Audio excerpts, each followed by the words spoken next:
Heya, it's Saya, and welcome to the first ever episode of Between the Cups. This is just going to be a small talk show like series in which I act as hostess, and I'm just going to be interviewing a few of my mutuals who are also part of the LGBTQ plus community. This is just going to be us talking about our own personal experiences as part of the community and coming to terms with our own gender identities and our own sexualities.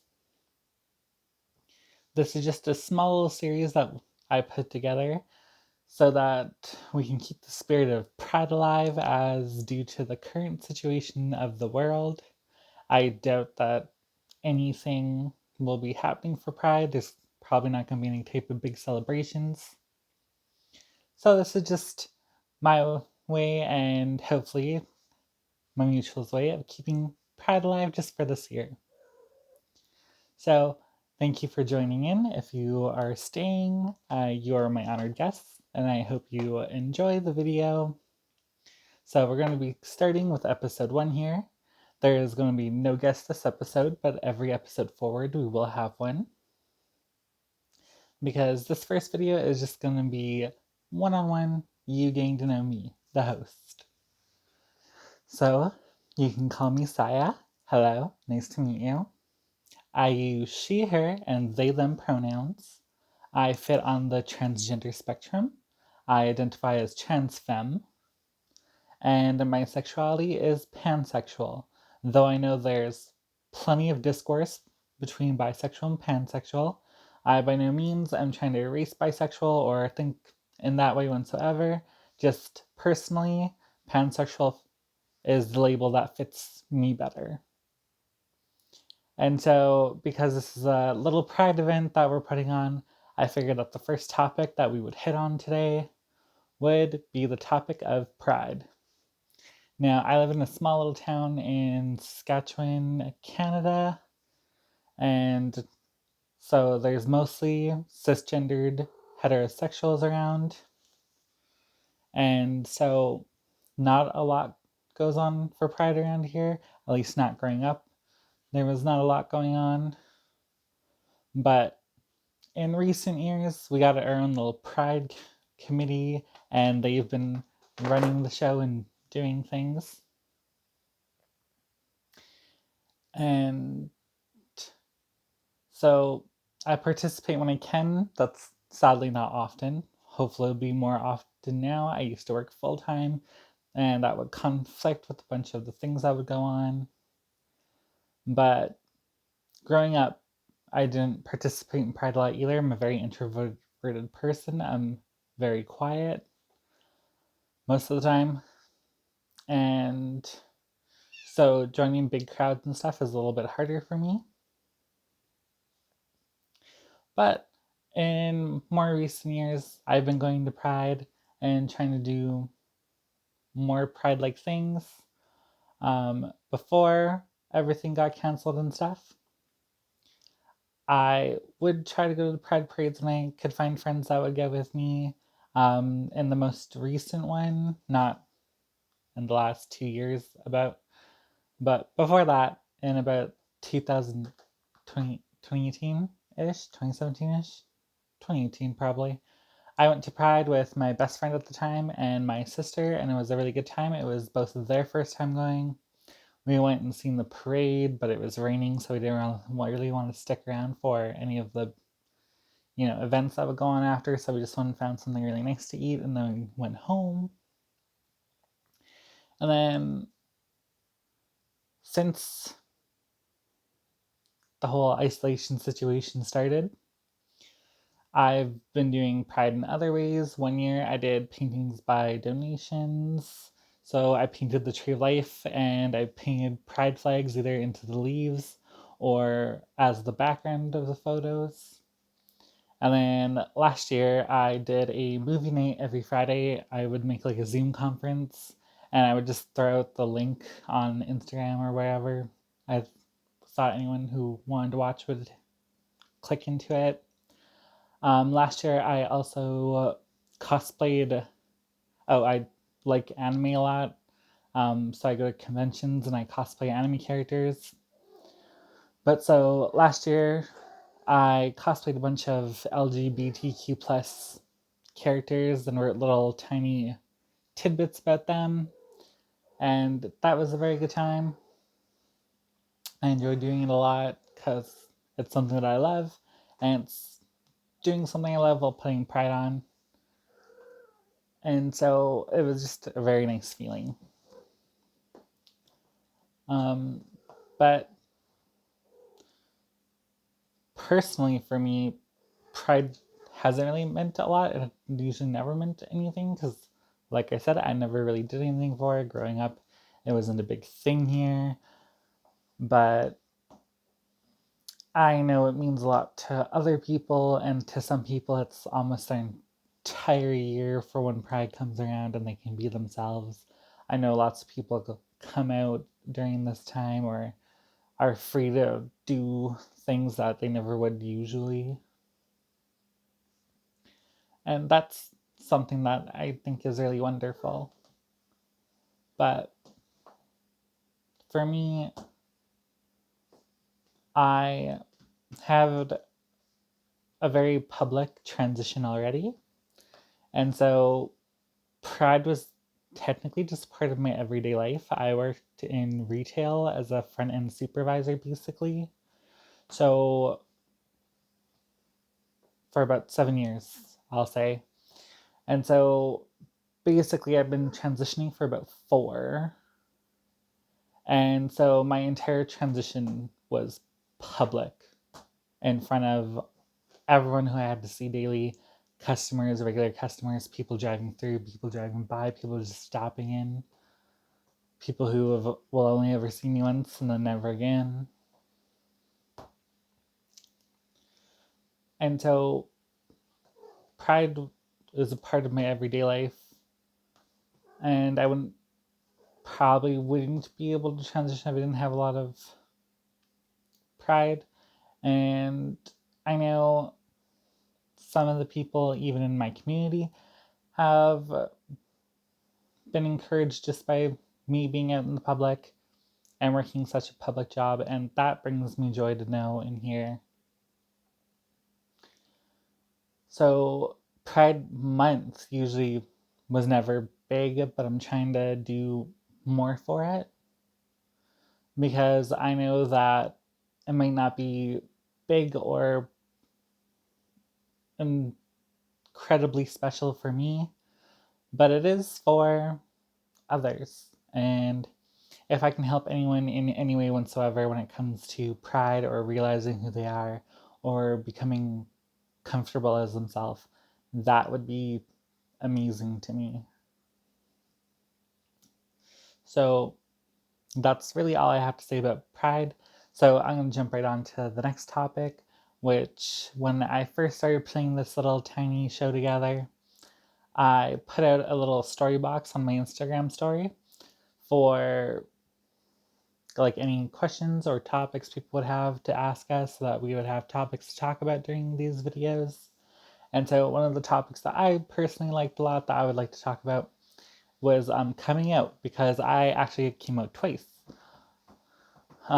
Because when I was a lot younger and living where I live, there like was rarely any trans people around. I'd never seen them before, never heard of them before until like late into life. I shouldn't say late into life, I'm still pretty young. But I didn't hear about trans people until like later in life, like when I was in high school. But during high school, and just what you did see of trans people were what was in a sitcom or Family Guy or South Park. Not very good media where it was always an overly done caricature, and it was basically just someone to be made fun of. And so I just was always turned off by the thought or the idea when it first started popping into my head. And so I did the next best thing. I decided that I needed to be the stereotypical sassy gay friend. And that's what I was for basically all of high school.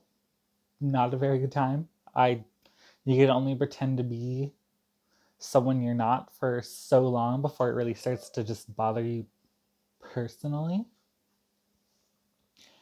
And I'm not gonna lie, it was literally just the character you see on TV, like the little like snack sassy gay guy. That's what I tried really hard to be for a very long time. Because that was the only like queer inspiration that you've seen around from where I'm from. And so that's what I tried to emulate. However, I did I didn't really need to come out as a gay man. I just started doing the mannerisms and talking in certain ways, and people picked up right away on it. And of course, after that, everyone knows. I was never really bullied though. Thankfully, I was, like I said, I was the stereotypical sassy gay male, so people didn't have a lot to say about me, or I would say a lot back. But then, at least to my face, you know. But then when I started questioning my gender identity more, I sorry, I have a cat. But when I started questioning my gender identity more, it became increasingly hard because at the time I was dating someone and I would try to talk to him about it a lot. I would bring it up randomly, either while we were drinking or just in the morning when we were having random conversation. I'd bring up that I was questioning my own gender identity. And every single time I was met with the exact same couple of sentences, which was just, oh, well, you're better this way. You don't need to do that. You don't really need to change who you are. You're just a feminine queer man. And at the time, I was incredibly serious about this guy. And so hearing him say that was like a crushing, devastating blow. And so for a couple of more years while we were together, that's how I stayed because if I tried to change, I was completely worried that he would just leave me. And so a couple of years pass and we break up. Nothing great. It was a bad breakup. And so shortly after, when a friend of mine was going to do their first drag show, and I was still kind of questioning at the time. So I was like, oh, I don't know. But he didn't want to do this drag show alone. So I was like, sure, I'll do it with you. Why not? I am a very big fan of RuPaul's Drag Race. And so I was like, I know what to do. It was it was fun. We put on makeup and wigs and outfits in our other friend's basement. We went to go do our first show. And during that night, during the performance, after the performance, just walking around talking to some of the other queens or even just people in the crowd or other friends, and being acknowledged as a woman all night, I got hit with an incredible amount of gender euphoria. It was just like, oh, this is this is what that feels like. Okay, I really enjoy this. I want this to happen every single day. And so uh, during that night, it basically clicked for me that, oh, this is how I want my everyday to be. I don't like presenting or going around as a masculine figure. I prefer to be more on the feminine side of the scales. I prefer to be seen more as a feminine creature. And so I reached out to another friend who was more part of the Alphabet Mafia community, And they got me in touch with my therapist, and I started seeing a therapist for a while after we set up some basic, like, goals. And when I met those goals, he set me up with my doctor, and I met my doctor a few times, and my doctor was like, okay, well, we get started on hormones after a couple of visits and an approval from my therapist. And so from then on, I was transitioning, and 4 years later, here we are. But coming out as trans is a lot harder as coming out as gay, because, like I mentioned before, the only like kind of media or thought that we had around here for trans people was the caricatures you see on TV, the ones that are heavily made fun of usually. And so coming out as trans was hard because part of me had this internalized transphobia that I I didn't want people to see me as the type of trans that I knew about, like the type you see on TV.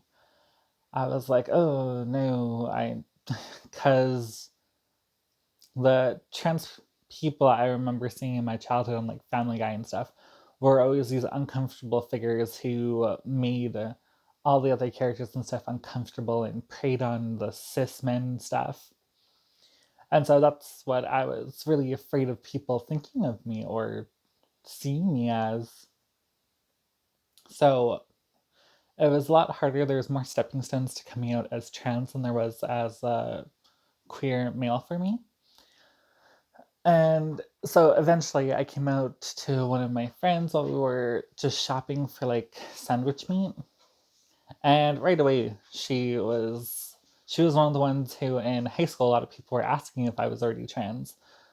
And she would ask and I would shoot it down right away and go, no, that's not me. I don't think so. I'm not that at all. And so and so when I came out to her, she probably had the most chill one of the, oh, well, yeah, I kind of already knew. And I was just like, oh, okay, that's fine. And so it was kind of easier coming out that way to most of the people I already knew. Most of them already expected it, especially after the drag night. And then work, I was really afraid about because, like I said, I had a very public position in my job. And so I had to take my store manager into the office as one of my goals was to start transitioning publicly at work and in my social circles. And so I told my manager about it. I was having like a whole freak out the entire time. My anxiety was going crazy. I couldn't think straight or say proper words. But he was actually super, super sweet about it, the whole thing. He was extremely excited for me. He got super happy.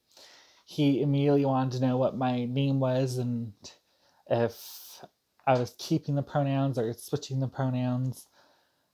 And it was a very comforting feeling. And I actually had the same reaction from most of my coworkers. I love all of my ex coworkers. They were always great about it. Some of them flubbed once in a while, but they always corrected themselves. They always apologized right away. And it was nice because most of them didn't make any excuses, but they always seemed like they cared when they messed up. And that was comforting. It made work a really safe space for me to be, and that was nice. So I really liked going to work for a while until we got a new manager. That's a topic for later. And then after that, I came out to my family. That didn't go very well. I came out at a holiday. I believe it was around Christmas or Thanksgiving. And I told them, and they didn't really have any questions about it or anything. It was just whatever. And then I was with my brother in the kitchen, and he grabs my chest for some reason. Like, no warning, no words, no nothing. He just leaned forward and grabbed my chest. So, of course, I freaked out about it. I got upset. And not just his response, but my family's response was, well, why are you upset? There's nothing even there. So, of course, I like freaked out, and I tried to avoid them at every turn. I didn't like going there. I didn't like being around my family.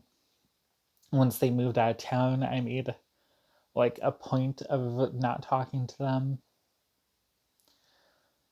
And so I basically avoided my family for a couple of years after transitioning until my sister removed in with me and started talking to me again. Then slowly I started talking to my mother again. Now I'm on better terms with my family. Still not the greatest, but they're better, and that matters. So that's all I really have to say about coming out. That was all my personal instances of coming out. Besides that, I usually always tell people right away when I meet people just so they know.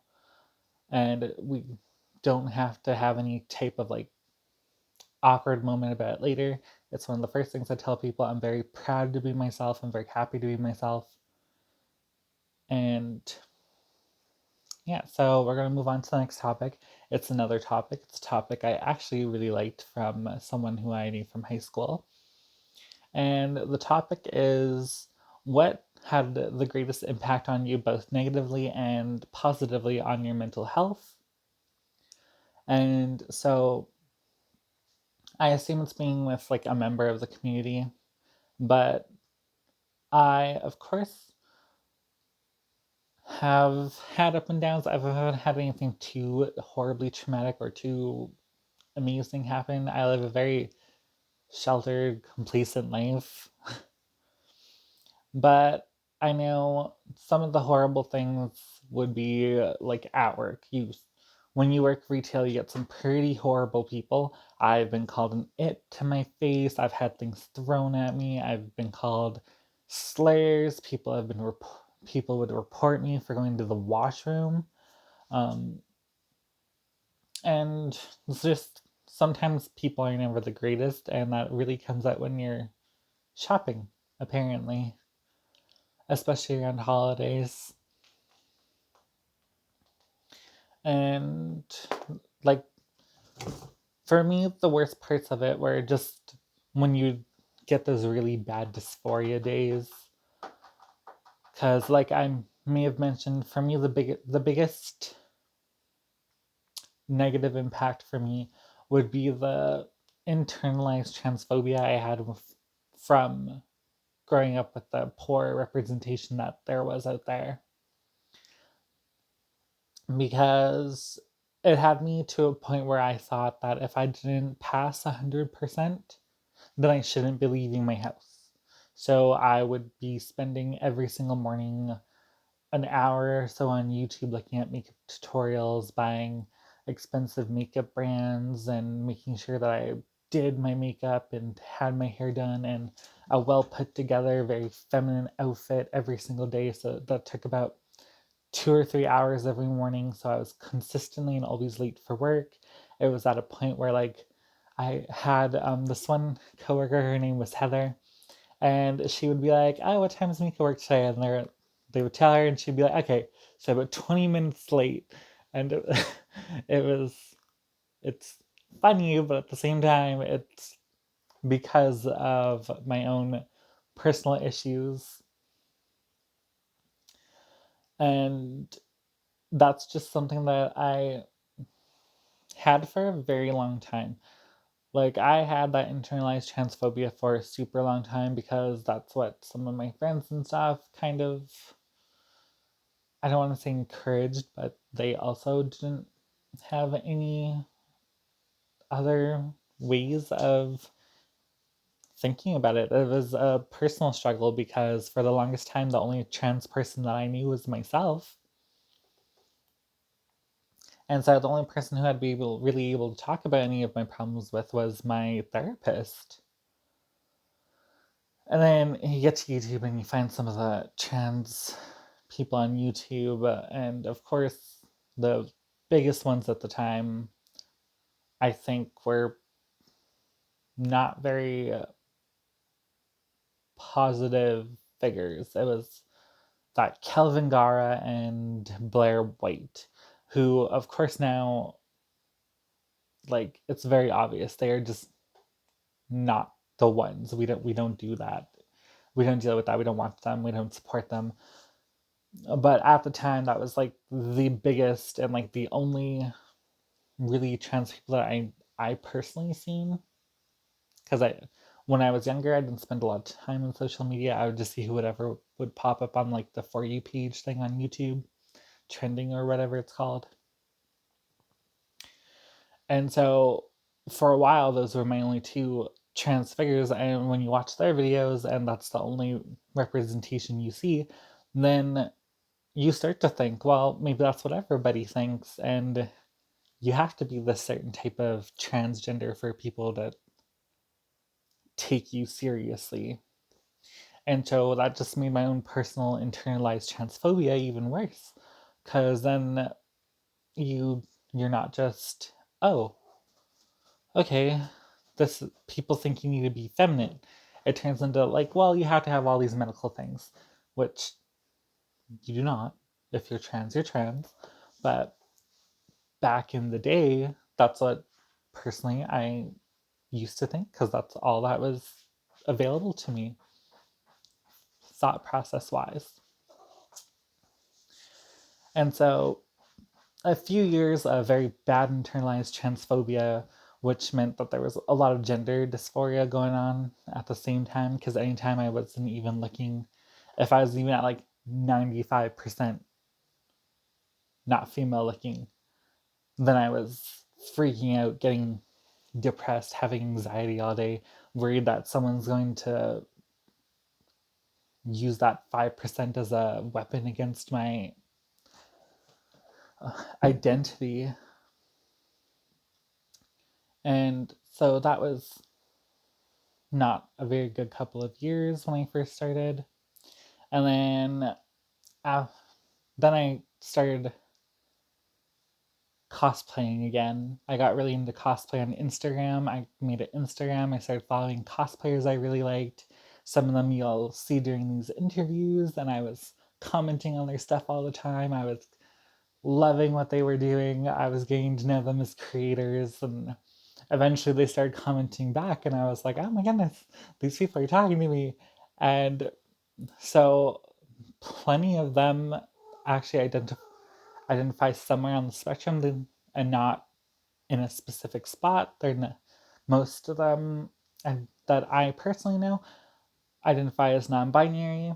And just getting to know them through their artwork and what they were posting on Instagram, and then eventually talking to them as friends and in person, talking about our own experiences and stuff together, really helped me realize that it's not always that it wasn't that passing and stuff passing wasn't everything. Like there's 1,000 different ways to represent who you are and your gender identity and how you feel about yourself and how you portray yourself to others.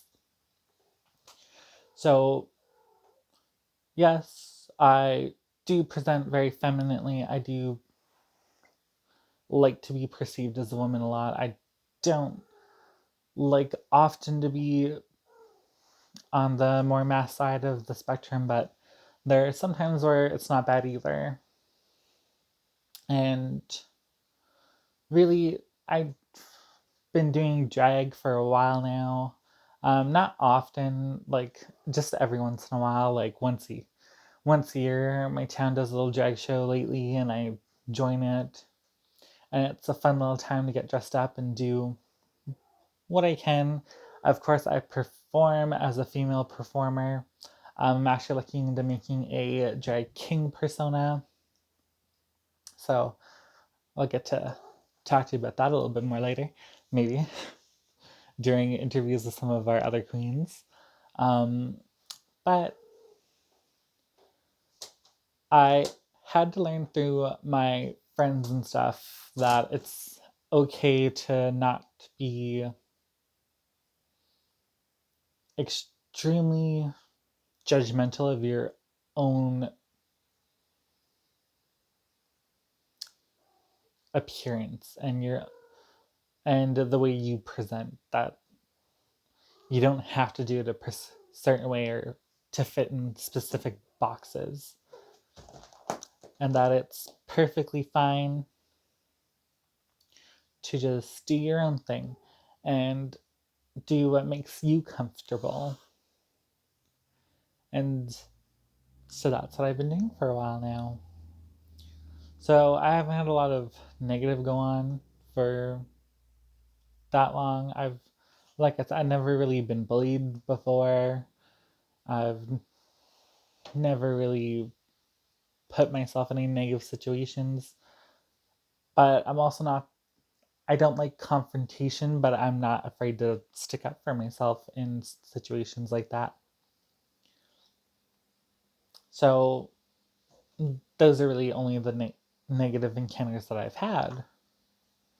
However, positive encounters are the opposite, where all my negative encounters had to do with my own personal internalized transphobia and gender dysphoria. All my positive ones have to do with just certain instances of validation or gender euphoria. Like that first drag night, that was certainly one of them. I absolutely loved that night. And then after we lost our one store manager and got a new store manager who I didn't know very well, she came up to me and she was rather excited and was like, "I have something for you." And I thought, oh, well, maybe I dropped my name tag, maybe I left something somewhere, or maybe I left my supervisor key somewhere and was about to get in a bunch of trouble. So I was like, oh, okay, that's wonderful. And she actually gave me my name tag with my name on it. So I didn't have to wear the name tag that had my dead name on it. And that was also an extremely positive moment in my life. And I remember being so happy and ecstatic about it. I just went to the break room and threw my other badge out and put that one on immediately and took a picture for Instagram and Snapchat and threw it on there. And it was a moment. It was a great moment. And then I had another moment with a friend of mine from high school. We had a pretty bad fight, I would say, in high school, and so we ended our friendship and we stopped talking for a couple of years, and that would have been about 2012ish. And then in 2017, he reached out and wanted to talk again, so I was like, oh. And I was really nervous about it. I almost didn't even go. One of my wonderful coworkers actually talked me into it and was like, well, you can avoid it and wonder, or you can go and see if something wonderful happens from it. And thankfully, I went and something wonderful happened from it. I went, hung out with him for about 8 hours. It was a really good time. Of course, I went as who I am. And for him, it clicked like right away. He instantly switched names. He messed up on my pronouns maybe once in the entire time we've been talking again, which I makes him like the first person to do that. Like everyone's messed up a couple of times, but for him it's only been only once the entire time since we've been talking, and he wasn't even there for most of my transition. And then from there, most of my experiences have been just pretty regular. Like I have a few instances where I meet people for the first time and I'm like, oh, yeah, my name's Saya. I'm trans. I'm use she, her pronouns, when you're first introducing yourself. And of course, there's that feeling where it's both very rewarding but also very just kind of like, oh, when people say, oh, I would have never have known.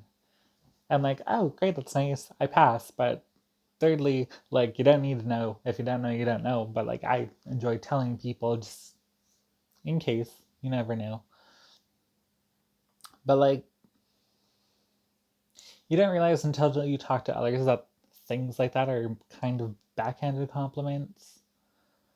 So for a while, those were really positive moments for me. Now I kind of reflect on them, like, oh, what if I didn't pass as well? Then would you have something to say about it? But I digress. And so a lot of it was learning how to love myself, basically, and that's going to lead us into our next topic for today, which is the topic of loving yourself, which was another topic that was started and given by one of our story guests. And so for me personally, I'm still working on it. Self love is something that's probably horribly hard for every single person. I don't think it's easy for any singular or one person. And so self love is definitely different for every single person. It's a struggle that everyone goes through, but it is definitely a struggle that's individual to each body. Because for my self love, I don't particularly care. I'm just like, oh, yeah, I'm me. So you're going to get what you're going to get. And personally, I see that as self love. A lot of people see that as like, oh, you're just kind of like shoving everything off. And I'm like, oh, no, I just don't particularly care. You see, personally, I would never state myself as a protagonist or a main character in any way whatsoever. I'm definitely the side support character. Like, I will never be the one doing anything interesting, but I will certainly be the one helping make things interesting. So that's how I see myself. I don't particularly care for any grand or super instances. Um, if I had to put myself in a character box for anything, I'm probably like the crazy hermit witch that lives in the forest and is cackling to themselves and talking to inanimate objects. That's me. Glitter bombs, blowing random things up.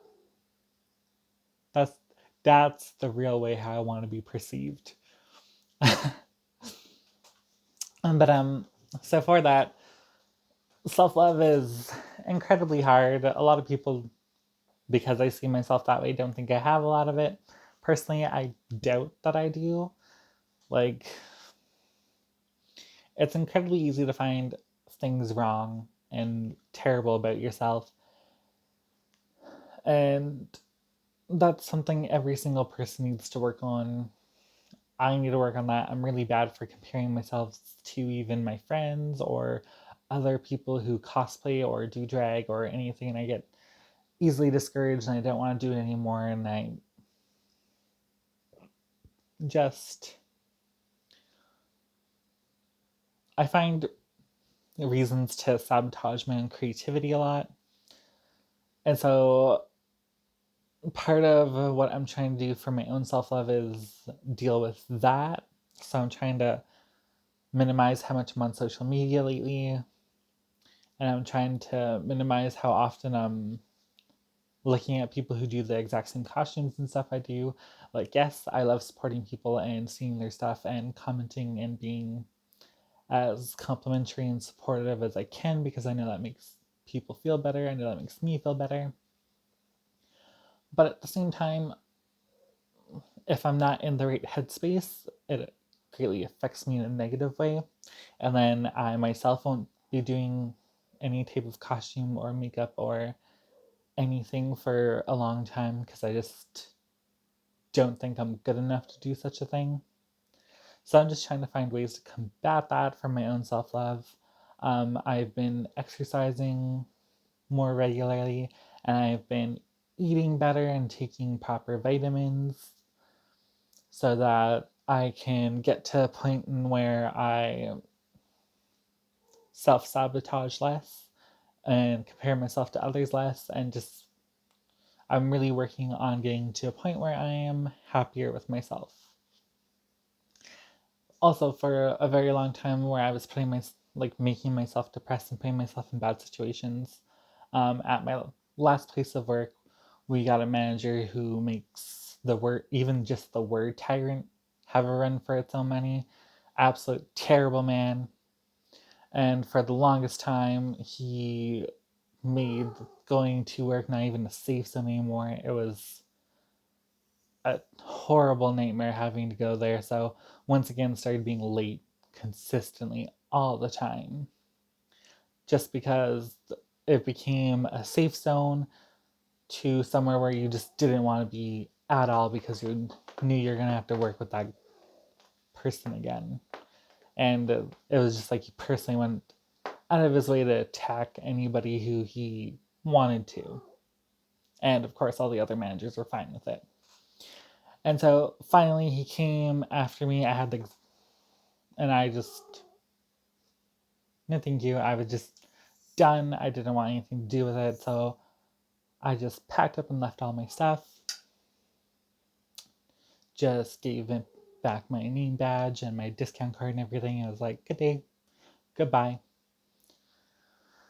And that's actually been a major relief on my emotional health and my mental health. And I've been really focusing on chasing my other main dream in life. So I've been looking at classes to go back to school. I've been working on other arts and crafts. Like, I started making resin jewelry for some of my friends and stuff. I started working on bigger cosplays, and I started learning how to embroider and everything, just trying to get my craft repertoire up so that I had better skills. I've been working on cutting and styling wigs, and most importantly, I've been working on going back to school.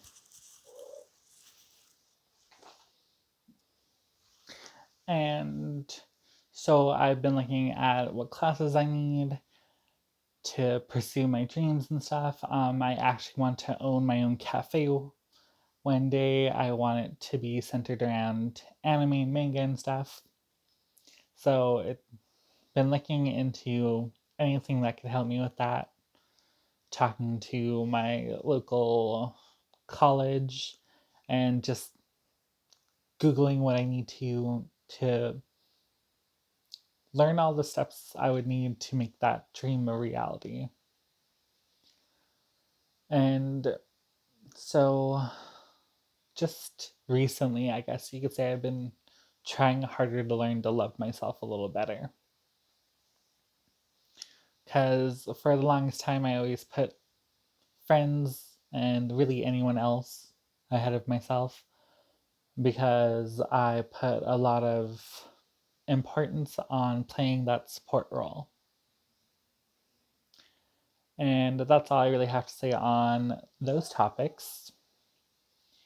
And so let's go with the outro. That's all I really have left to say. So, once again, you're my honored guest, and I thank you for joining me today.